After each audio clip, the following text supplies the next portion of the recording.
Everybody, welcome back to another episode of Shifty's 49ers Talk. In this video, I'm going to give you my 5 under-the-radar players for the 49ers who need to step up if the Niners want to beat the Seahawks and move on to the divisional round in the playoffs. There's a lot to talk about in this video, but before we get into that, I will of course be doing a much more in-depth, full preview for this game, but I just wanted to throw out 5 names of guys who I think need to step up for the 49ers to advance moving into the playoffs. But let's not waste any more time, guys. Let's jump right in.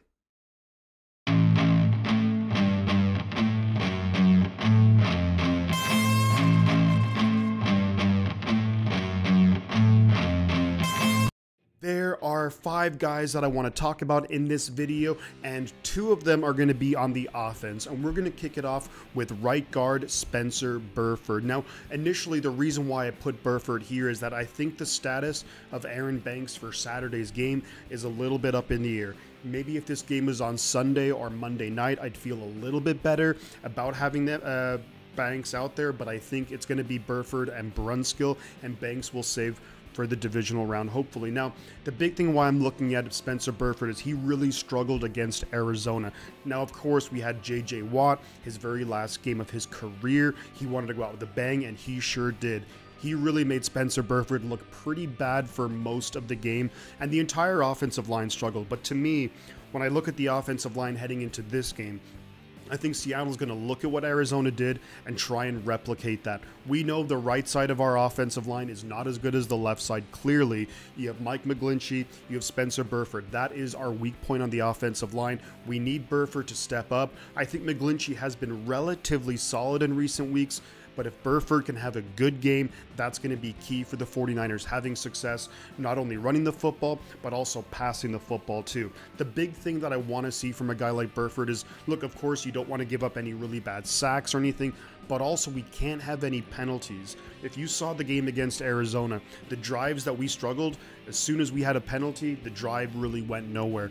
And we need to keep things simple. We need to keep things easy for a guy like Brock Purdy. Look, he's still a rookie. It's going to be his first playoff game, so we have to make things easy by having 1st and 10, 1st and 20, backing ourselves up with those negative plays. Not going to be good for the 49ers and especially for Brock Purdy. So I'm looking for Spencer Burford to have a big game against Seattle on Saturday. Now, staying on the offensive side of the ball, the second player that I want to talk about, again, who's maybe somewhat under the radar, it's going to be wide receiver Jauan Jennings. Look, he is our number 3 receiver, and we know that Seattle, like any team, they're going to put so much attention on guys like Brandon Ayuk, Deebo Samuel, George Kittle, Christian McCaffrey. So to me, Jauan Jennings is going to get a lot of one-on-one looks. He has to be able to step up. To me, it's been a little bit of a disappointing season for Jauan, simply because last year he was a touchdown machine, first down machine. This year, only 1 touchdown on the year. His picking up the first downs has been pretty good, but not as good as last year. But to me, what's the big difference between this year and last year is basically the success that the offense has had when targeting him. And what I mean by that is this whole season, the regular season, when being targeted this year, quarterbacks have thrown 3 interceptions. Last year, only 1. This year, the quarterbacks have a quarterback rating of 68.7 when they target Jauan. Last year, it was 114.3, so a massive difference. Not nearly as much success targeting Jauan this year compared to last year. The other thing, too, so look, of course, can't have any drops. I want to see Jauan step up in the red zone on those key 3rd downs. He's been doing pretty good at it this year, but he could do better. But the other key thing too with Jauan is we need to see him have that elite blocking. We know he's a very physical player, but also not result in any flags. We can't have any flags in the blocking. Like we mentioned with Burford, we can't back the offense up. This offense is just not really designed for that. So those are my 2 guys relatively under the radar who I think need to step up against the Seattle Seahawks on Saturday. Now, coming up next, guys, I'm going to talk about 3 defensive players that I think need to do the same. The first guy that I want to talk about here is going to be Samson Ebukam, our edge rusher. Now, to me, Samson Ebukam just really hasn't had the year I was expecting or hoping for. Back before the season started, I did a bold prediction video, and I predicted Samson Ebukam to have double-digit sacks. This year, he's had 5 sacks, which is a half a sack higher than last season, but overall, when you look at his total pressures on the year, this year it's actually a little bit lower than last year. Last year, looking at Ebukam heading into the playoffs, he was performing at an elite level. This year he's been very mediocre, very average. He didn't take that next step that I was hoping for, and he's going to need to heading into the playoffs, because here's the thing. We know how much focus gets put on Nick Bosa.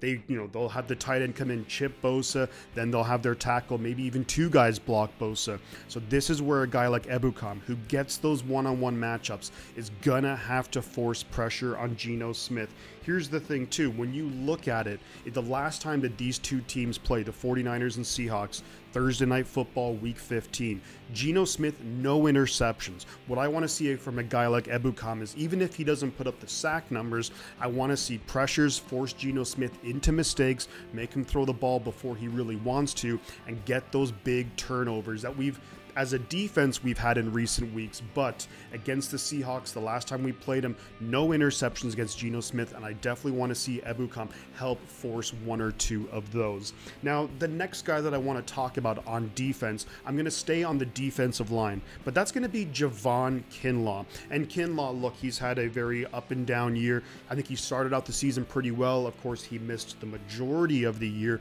with that injury. He's come back, and I think he's played pretty well. But looking at, again, the Week 15 matchup on Thursday night in Seattle. Seattle, although they only ran the ball 14 times, they did average 5 yards per carry. And also, Kenneth Walker's just come off a really, really big day against the LA Rams. So if you're the Seattle Seahawks and the weather might not be the best, they are going to try, and as much as they're going to target DK Metcalf and Tyler Lockett, and we're going to talk about that next, they do want to basically control the clock, control the game, just like they did against LA.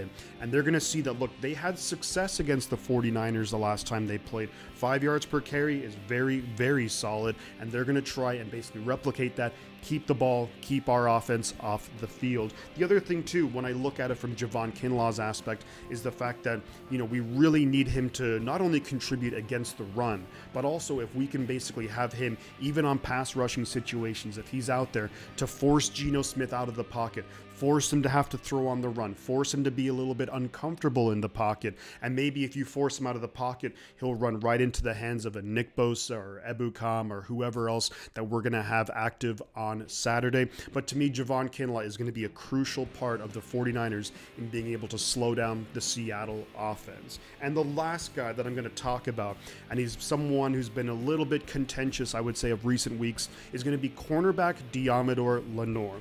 When we look at Deommodore Lenoir, he gave up that huge play against Arizona to AJ Green on the second play of the game. You could argue there was offensive pass interference, but they didn't call it, so as far as we're concerned, there wasn't any. But when I look at Lenoir, we know he's going to get targeted a lot. I do think the 49ers are going to basically do what they did in Week 15, is that they're going to have Mooney Ward match up with DK Metcalf, because that's a much better matchup.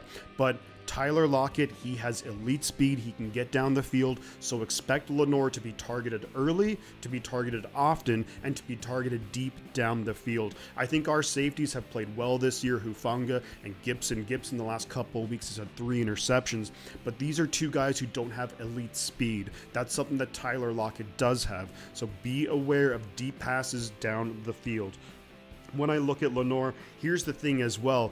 Since he stepped in for Mosley, I think he's done a solid job. The one thing that's been kind of missing from him, though, is he hasn't really had many of those big splash plays. He had 1 interception against Miami, but on the year, no forced fumbles, no fumbles recovered, and I think he just needs to have one of those big plays that would really boost his confidence moving into the playoffs beyond Seattle, because I do think that we are favored to win against Seattle. I think we're favored by about 10 points by Vegas. I do think we should win this game, but nothing is a gimme in the playoffs. Seattle's a team, they faced us twice already. We faced them twice already, of course, but I think we're going to need to play our A game, because Seattle's going to bring out all the tricks. I'm expecting all these trick plays on offense. I'm expecting fake punts, fake field goals. Seattle really has nothing to lose. They're playing with house money in this game. I don't think they really expected to necessarily be in the playoffs.